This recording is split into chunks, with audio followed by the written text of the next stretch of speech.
ശാസ്ത്രത്തെ എപ്പോഴെങ്കിലും ഏതെങ്കിലും കാരണം കൊണ്ട് ആരെങ്കിലും നിന്ദിക്കുവാൻ ഇടയുണ്ടാവരുത്.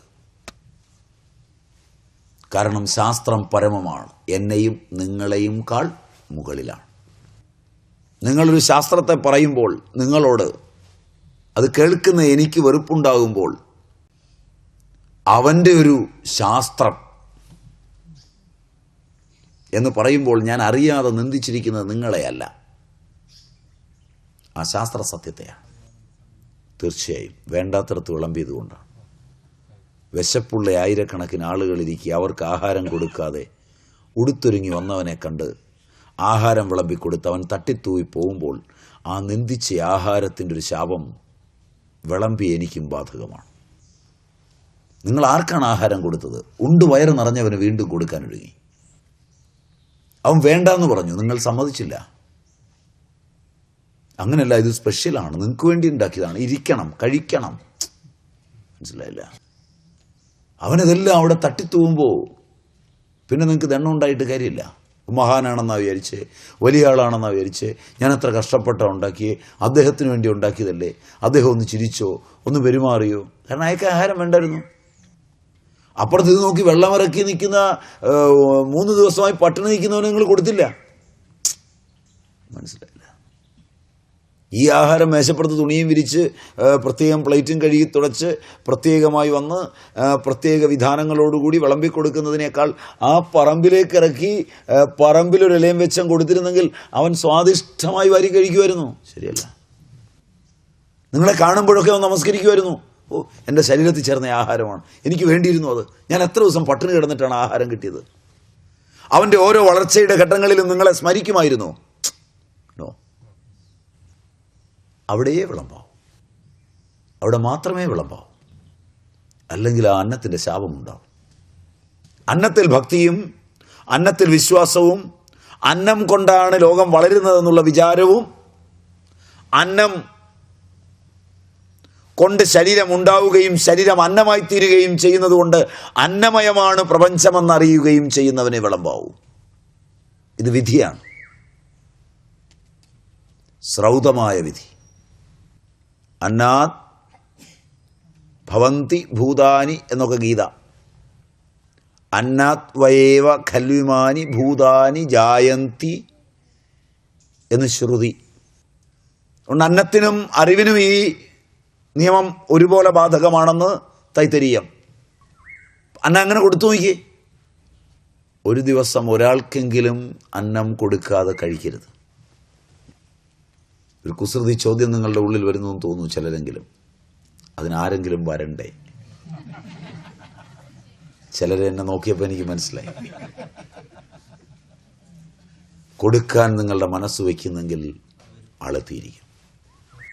അവർ കള്ളന്മാരാണെന്ന് കണ്ടെത്തുന്ന നിങ്ങളുടെ ബോധത്തിൻ്റെ കള്ളം, സൂക്ഷ്മബോധത്തിൻ്റെ കള്ളം സ്ഥൂലമായ കള്ളനേക്കാൾ എത്ര വ്യാപകമാണ്.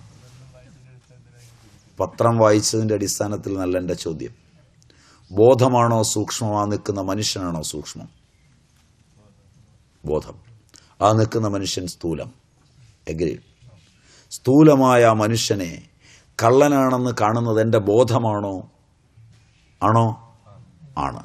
എൻ്റെ ബോധത്തിൽ കള്ളനെ സംപ്രേഷണം ചെയ്ത് കള്ളനെ കാണിക്കുന്ന വിധം എൻ്റെ സൂക്ഷ്മമായ ബോധം കള്ളനായി തീരുമ്പോൾ, ആ ബോധം സ്വപ്നവും ജാഗ്രതും സുഷുപ്തിയുമായി വ്യാപിച്ച് കള്ളനായി നിൽക്കുമ്പോൾ, ഒരു വസ്തു നിങ്ങളറിയാതെ എടുത്തുകൊണ്ട് പോയി എന്ന സ്ഥൂലമായ ഒരു തെറ്റ് മാത്രമാണ് ഇനി അവൻ കള്ളനാണെങ്കിൽ പോലും ചെയ്യുന്നത്.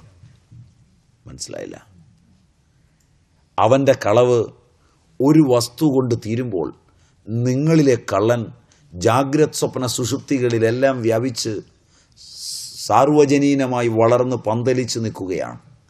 അവനിലെ കളവിനെ ഒരു വസ്തു കൊണ്ട് തീർക്കാം. അവൻ കണ്ടൊരു വസ്തു അവന് കക്കണമെന്ന് തോന്നി, നിങ്ങളുടെ ഒരു മൊബൈൽ, നിങ്ങളുടെ വീട്ടിലെ ഒരു ഫ്രിഡ്ജ്, നിങ്ങളുടെ വീട്ടിലെ ഒരു സാധനം 1000-ഓ 10,000-ഓ 50,000-ഓ രൂപ കൊണ്ട് അവൻ ശുദ്ധനായി. ലോകത്തിലൊരു കൊലപാതകവും ഒരു കളവും അതിന് വിധേയമാകുന്നവൻ്റെ സ്വപ്നത്തിലോ ജാഗ്രത്തിലോ സുഷുപ്തിയിലോ അതിൻ്റെ ബീജമില്ലാതെ നടക്കുന്നില്ല. കൊന്നവനേക്കാൾ കൊല്ലപ്പെട്ടവൻ്റെ ഒരാഗ്രഹമാണ് സാധിക്കുന്നത്. വിധി നിഷേധങ്ങൾക്കും നിയമങ്ങൾക്കും തത്വചിന്തയില്ലാത്തതുകൊണ്ട് ജുഡീഷ്യറിയുടെ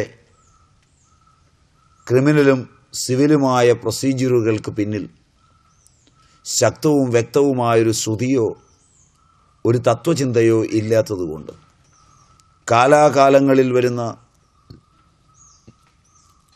പരിണാമത്തിനനുസരിച്ച്, കാലാകാലങ്ങളിലുണ്ടാകുന്ന സംഭവങ്ങൾക്കനുസരിച്ച് അവയെ സ്ഥൂലമായി വ്യാഖ്യാനിക്കുവാൻ മാത്രം കൽപ്പുള്ള ബുദ്ധിജീവികളുടെ വ്യാഖ്യാന കൗശലങ്ങളിൽ രൂപപ്പെടുന്നതാകൊണ്ട് അവയ്ക്കിന്നേ വരെ അവശ്യംഭവിയായ ഒരു കുറ്റകൃത്യവും തടയാനാവുന്നില്ല എന്ന് മാത്രമല്ല, അവയും ഏതോ ഒരു വിദൂരസ്ഥമായ